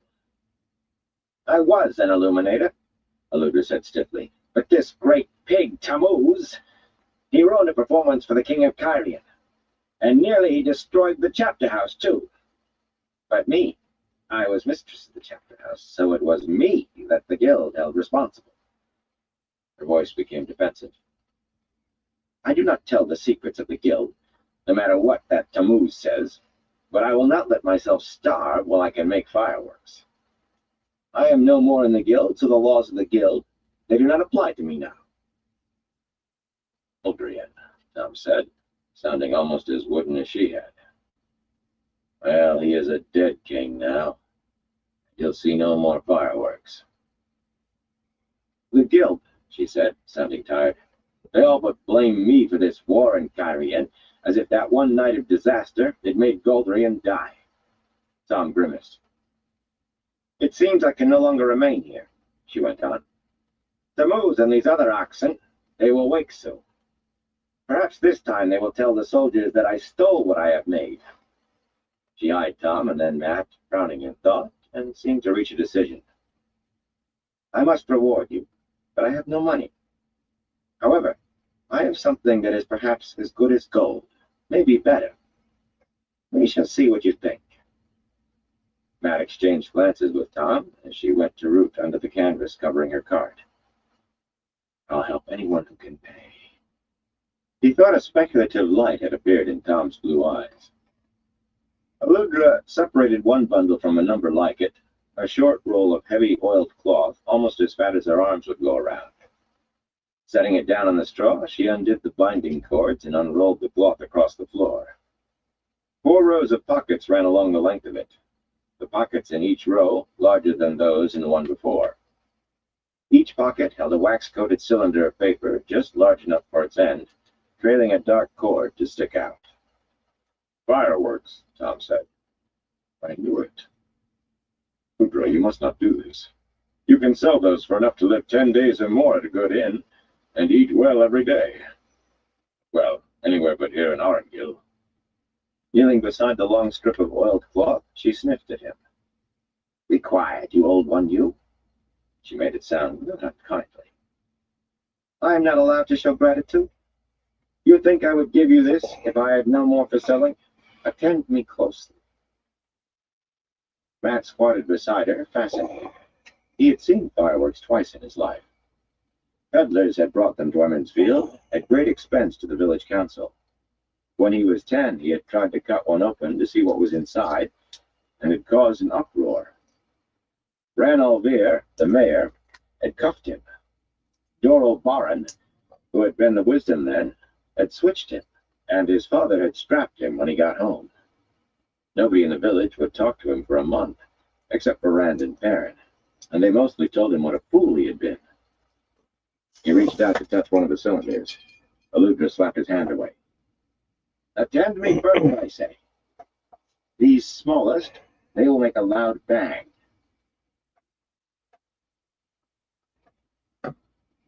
I'm getting there, boy.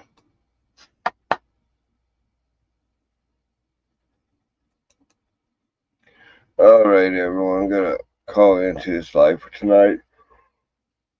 Well, I want to thank everyone for stopping by, and everyone continues to stop by.